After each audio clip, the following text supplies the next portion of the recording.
Hey guys, what's going on? Today I'll be showcasing the build titled Dutch Farm, created by my good friend MC Builds.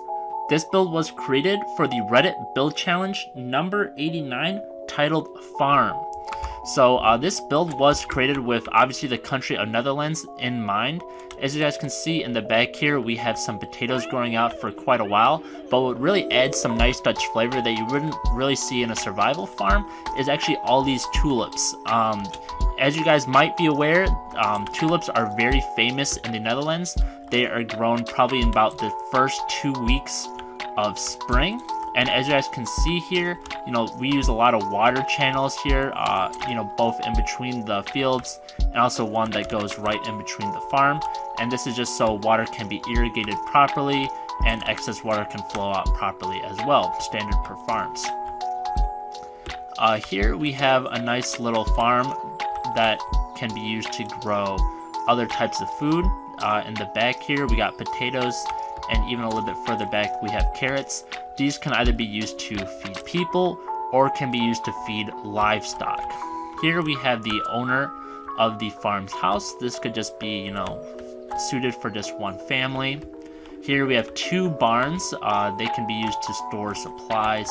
This is just more of a supply barn. It doesn't really house any animals or anything, mostly food or tools that can be used to help out on the farm. This black tarp is actually pretty interesting, as this is what is called winter feed. You just put like a black tarp over various feed and nutrients, and this is actually what cows and other animals would eat during the winter time. As we go out here, we do have some open pastures here where cows are allowed to freely graze, and as you guys can see, it's not overdone because the grass is still well maintained to a certain degree.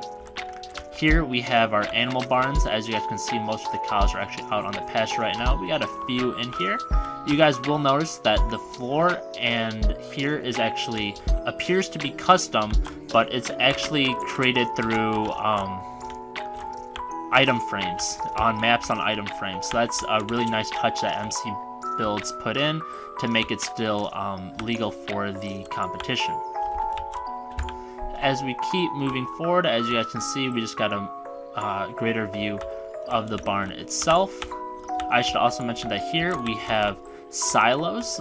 These silos are used to store grain or could be used to store corn as well. You just got a lever here to connect to the hopper that can release food out for all the livestock. So again, we have another animal barn here, pretty much more of the same stuff that we just saw. I should also mention that this here is actually a door that is used to let cows and other animals out to the pasture. Here we have a wind turbine, and I should mention that wind turbines are actually pretty common on farms, not only in the Netherlands but internationally, as they're a really flat place. They can produce a lot of energy, and they're normally pretty secluded, so a lot of the disadvantages of wind turbines are mitigated. So it's not uncommon for a company to either invest wind turbines on a farm for the farmer to make extra money, or for the farmer to do it themselves to power their farm a little bit. And in the back here we just have some wheat growing as well. And as you guys can see, every part of this farm does have water irrigation flowing through it, and there's a lot of channels. I think that's pretty consistent with a lot of farms, but it's especially characteristic of Dutch farms. So yeah guys, hope you guys enjoyed. Again, that was the build titled Dutch Farm, created for the Reddit build challenge number 89. I'll leave a link to the challenge down in the description below. Thanks for watching everybody, and I'll see you guys later. Peace.